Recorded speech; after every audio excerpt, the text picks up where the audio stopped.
At the moment on social media, you're hearing from a lot of experts that are recommending strength and power training as the best way to stay strong as you get older.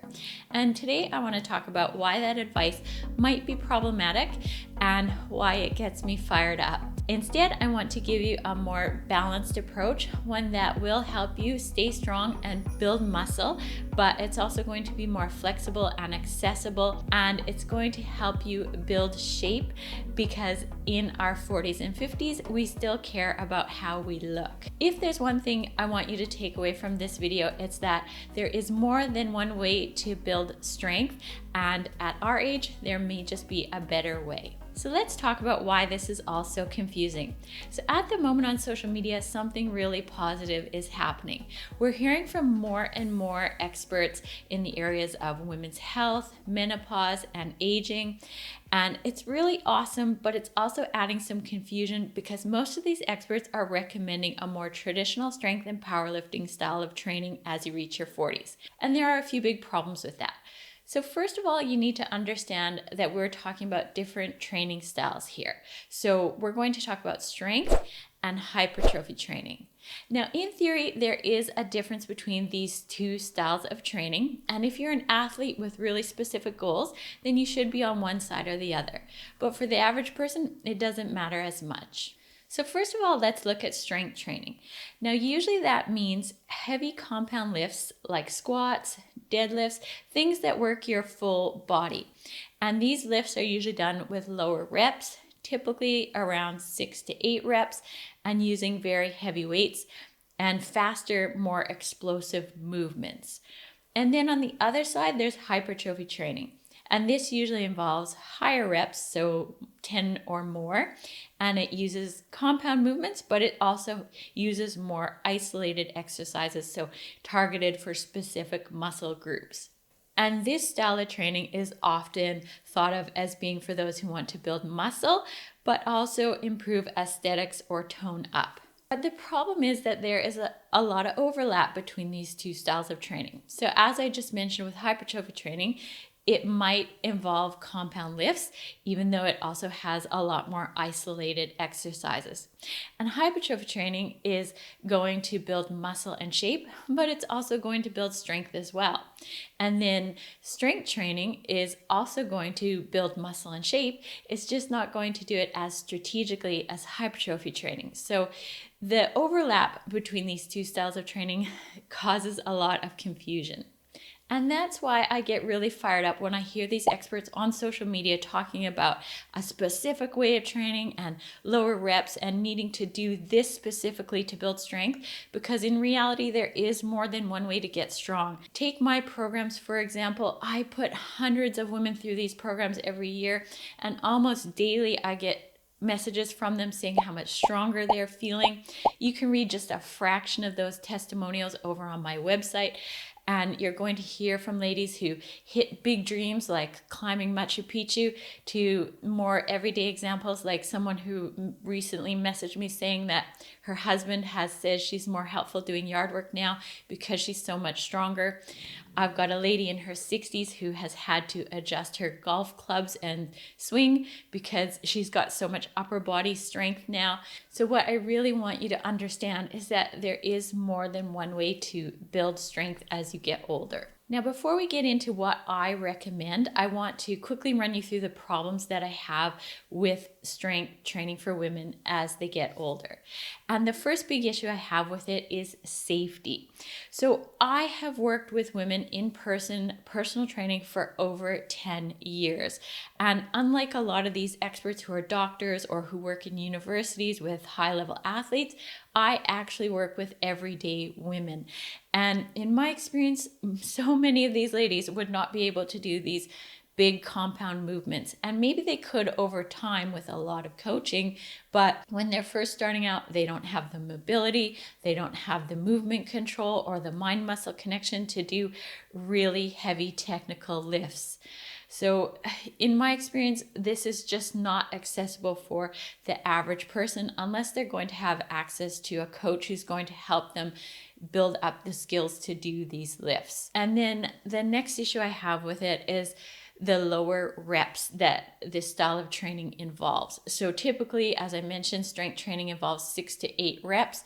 And training in that rep range is really hard to get right because you have to understand things like your 1 rep maximum and how to push yourself to get enough out of those 8 reps so that your workout's actually effective.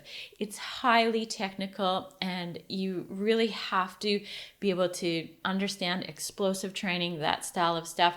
And I think for the everyday woman just looking for a workout that they can do at home, I just don't think that the two equate. And then another big problem that I have with it is that it's tough on the joints, tendons, and ligaments.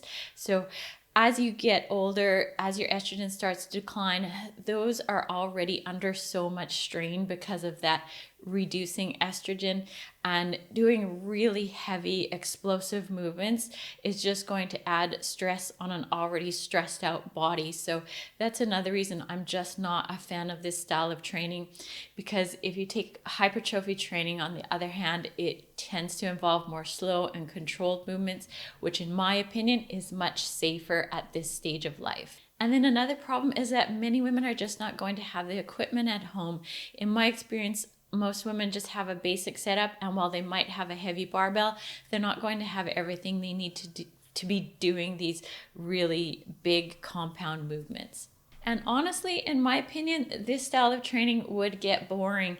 So when you are doing this style of training, you need to practice certain exercises again and again, and you need to really nail the technique. That's how you get stronger. And in my opinion, I would rather have a program that's more varied, that uses different exercises, that uses different rep ranges to keep things interesting. And that is certainly my experience working with women online. After 8 weeks, most of them are ready for a new program and a way of doing things to keep it interesting. And then the final issue that I have with it is that it doesn't build shape.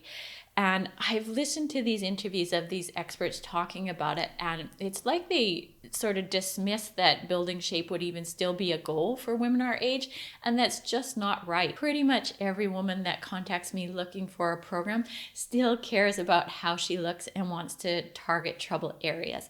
And at our age, this is still a really valid goal. There's still so much you can do, and strength training just doesn't do that for you. So that is another big beef that I have with it. And what I wanted to do today is give you a visual example of this by showing you 2 athletes, one from the strength side and one from the hypertrophy side, so you can see what I mean.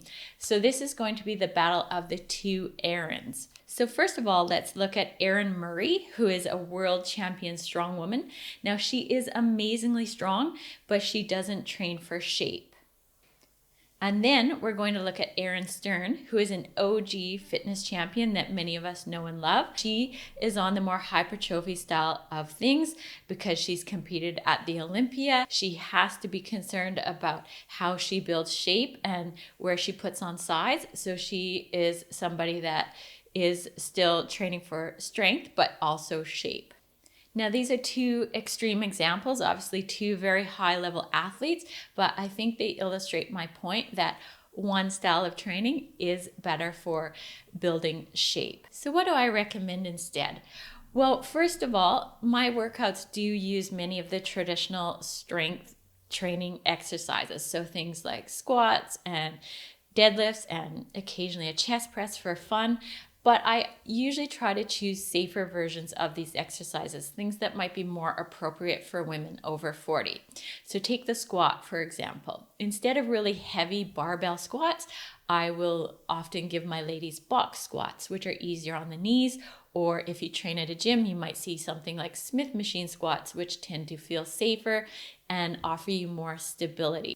And then, as we've talked about throughout this video, I use a more hypertrophy style of training. So we are going to work on building shape strategically for you so that you can tone and tighten up those trouble areas. So take your arms, for example. If you want to tighten up your arms, then you need to have dedicated arm days with those isolation exercises that target your triceps and your biceps. That's the only way you're going to tighten them up. So that is something that is completely missing from these strength programs. the other thing is what's not in the workouts. So there are certain exercises that will build shape in areas that you don't want. They might build thickness. Take the heavy chest press, for example. Now, one reason I don't include this in my programs is because it can be problematic for your shoulders. So I do include some chest presses, but just not a lot.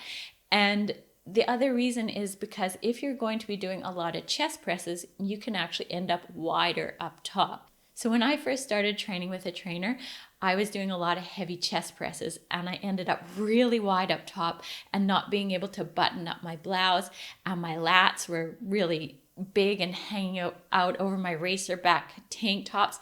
And this just isn't a look that most women want. So I'm just really thoughtful about what goes into my programs because I do have that experience of building size and thickness where I didn't want it. So that is something that you're going to get from a more hypertrophy style of program. And then finally, there's what I call the functional stuff. So things that are going to work on balance, mobility, injury prevention, all the things we should be worried about as we get older. And these exercises and ways of training are scattered throughout my workouts because my goal is not just to get you stronger, but to make sure that you can do this for the long term. And then the final thing that I wanted to mention is that with hypertrophy training, the reps tend to be slower and more controlled, more deliberate because you're working on that mind-muscle connection. And as you get older, I think that's just so important. In my experience, almost every woman has something that they're dealing with, an injury of some sort. And when you work in that with those slower movements, it's going to be so much safer for you. You're going to be able to work around injuries and you're going to prevent future injuries. So I just wanted to mention that as a final reason that I really prefer this style of training for you as you get older. So if traditional strength training or heavy compound lifts is your thing, that's totally cool. Today, I just wanted you to understand that there might be a better way for you as you get older. And if you hear somebody on social media being overly dogmatic about a certain way of training and saying you need to use lower reps and train explosively, I hope you understand now that there is another way to stay strong as you age, and I hope you'll trust your intuition about what's right for you. So please leave a message in the comments of this video. Let me know how training has helped you get stronger, what difference it has made to your life. I would love to hear from you there. And if you want a program that helps you with all of this, that's more balanced and appropriate for you at this stage of life, make sure you check out my programs over on femalefitnesssystems.com. I'll leave a link to them in the description of this video. Thank you so much for watching, and I'll see you again soon.